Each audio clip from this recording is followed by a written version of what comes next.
saat ini ya masih dalam proses perjuangan sebenarnya. Dibilang sudah baik, kita harus jujur, belum maksimal. Tapi ini menjadi tugas kita bersama karena banyak yang belum paham tentang hak-hak anak itu sendiri. Apa yang menjadi hak anak itu belum menjadi concern semua penegak hukum sehingga mempengaruhi penegakan hukum itu sendiri.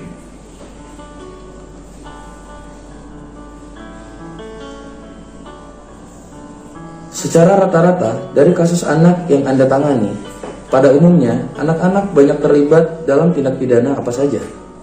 Ya, kalau berangkat dari pengalaman saya kebetulan banyak menangani anak sebagai korban dari kejahatan seksual, intimidasi, dan perebutan sebagai dampak dari perceraian keluarganya ya.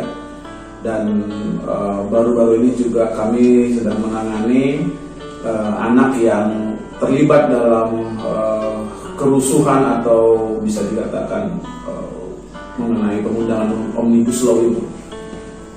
Jadi beragam ya, tapi kalau dibilang mayoritas banyak kasus kejahatan seksual yang bisa ditangani sebagai korban.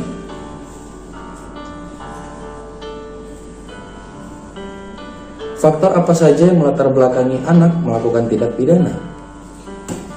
Sebenarnya faktornya banyak, tapi yang menjadi prioritas utama yang sering kita lihat, anak itu mencari jati diri, sedang pengen membuktikan dirinya atau mencari bentuk dirinya. Dan anak ini kan rentan ya, dari secara psikososialnya, secara biologisnya sangat berada di titik peralihan atau bisa dikatakan pancaroba yang mungkin ada proses yang akan dilaluinya mempengaruhi keinginan tahuannya sehingga pengen mencoba dan tidak memikirkan resiko, tidak berpikir panjang begitu, sehingga dia cenderung melakukan tindak pidana tanpa disadari apa akibat dari tindakan yang dilakukannya.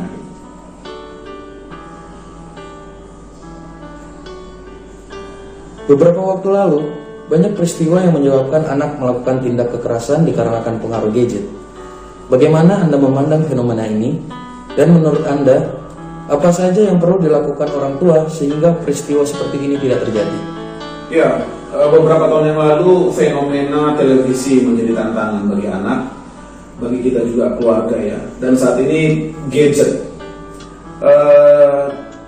tidak bisa kita pungkiri gadget itu menjadi satu hal yang pokok saat ini, apalagi di tengah pandemi ini diwajibkan sekolah online, belajar online, mau nggak mau pengawasan terhadap penggunaan gadget ini menjadi penting gitu. Jadi gadget ini seperti kita berada di hutan belantara yang tidak ada rambu-rambunya, sehingga setelah anak masuk ke dalam ranah belantara gadget ini yang mengakses apapun bisa. Nah, ini dia banyak dipengaruhi oleh tontonannya, banyak dipengaruhi oleh berita-berita bohong atau informasi-informasi yang tidak akurat, sehingga banyak juga tindakan-tindakan kekerasan yang ditonton atau dilihatnya di dalam gadget itu, sehingga membuat berpengaruh kepada kejiwaannya dan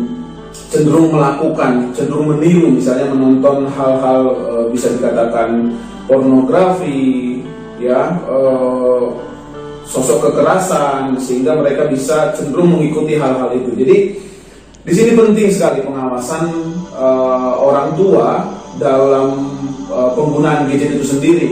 Mungkin harus transparan, bisa diawasi, perlu dicek selalu di browser, history browsernya si anak ini sedang membuka apa gitu. Jadi jangan lepas, jangan kita lalai untuk bisa selalu memonitoring, karena memang sudah menjadi keharusan gadget itu menjadi hal yang pokok di tengah situasi saat ini. Jadi ya harus dilakukan pengawasan yang ketat.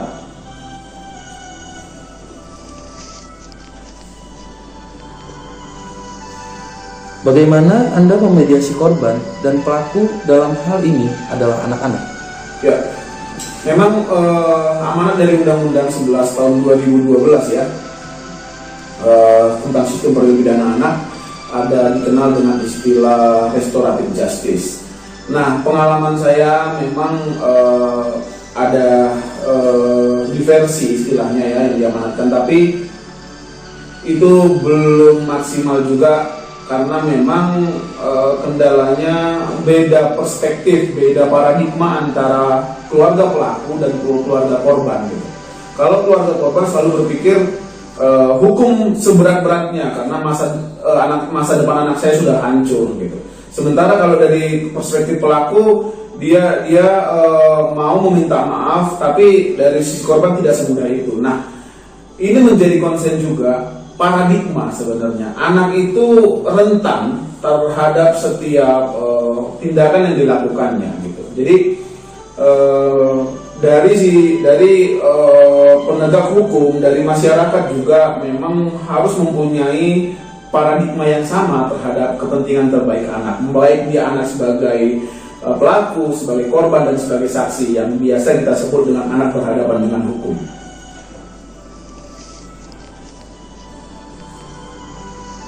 Berapa besar kemungkinan perdamaian dapat terjadi dari dan antara keluarga korban dan keluarga pelaku dalam hal pelaku dan korban adalah anak-anak? Nah, ini harus kita jujur, dalam praktek pelaksanaannya itu sangat kecil, karena yang saya sampaikan tadi, perspektif atau paradigma dari keluarga korban dan keluarga pelaku belum terjadi pergeseran paradigma kepentingan terbaik anak gitu. Jadi ini menjadi tugas kita bersama di kalangan kami advokat juga di kalangan penegak hukum, memang harus duduk bersama untuk bisa mensosialisasikan anak ini adalah generasi bangsa yang harus kita persiapkan sejak dini. Namun tidak bisa kita pungkirin juga banyak juga oknum-oknum yang memanfaatkan anak sebagai pelaku, misalnya yang santer kita dengar beritanya di peredaran narkoba, bandar-bandar narkoba sering memakai anak. Karena apa? Hukuman anak itu setengah dari orang dewasa, sehingga anak digunakan sebagai kurir maupun sebagai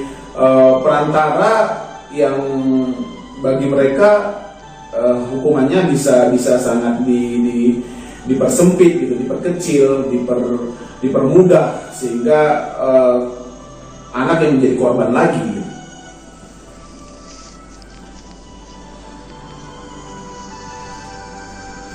Salah satu hak anak adalah memeluk agamanya sesuai agama orang tua selama anak belum bisa menentukan dan memutuskan apa agamanya. Bagaimana dengan anak yang dibuang oleh orang tua atau dibuang ke panti asuhan yang tidak diketahui agama orang tuanya? Ya, bahasa dibuang ini memang sangat menyedihkan ya, tapi faktanya memang banyak anak yang diterlantarkan, saya pakai istilah diterlantarkan. Nah, mengenai pengangkatan anak, mengenai anak terlantar itu sudah ada diatur dalam Peraturan Menteri Sosial Nomor 54 Tahun 2007 mengenai pengangkatan anak. Prakteknya biasanya Kementerian Sosial dalam hal ini panti sosial ya, LPKSA itu kalau nggak salah sekarang namanya, pasti mengumumkan dulu nih kalau ada anak yang terlantar, ada anak dibuang ya bahasanya tadi, diumumkan dulu nih di publik siapa yang berhak terhadap anak ini. Nah, kalau dalam 3 kali tidak ada, maka negara hadir dalam hal ini melalui Menteri Sosial untuk melindungi anak-anak terlantar dan yang pasal 34 kita tahu ya, anak-anak terlantar dan fakir miskin dipelihara oleh negara. Nah, mengenai menganut agama, ini sudah diatur juga di dalam proses pengangkatan anak. Anak itu kalau tidak diketahui agama ibunya, karena tadi kan dibuang, anak ini sampai dia dewasa nanti, sementara selama usia anak ini harus memeluk agama yang mayoritas ada di sekitar panti asuhan itu sendiri gitu. Jadi nanti setelah dia dewasa bisa memilih apa yang menjadi keyakinannya gitu.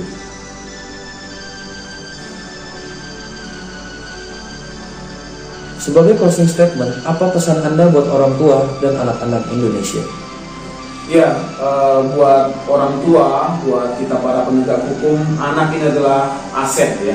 Anak ini adalah generasi penerus bangsa. 5, 10, 20 tahun ke depan, nasib negara Indonesia ini, nasib kita ditentukan oleh anak.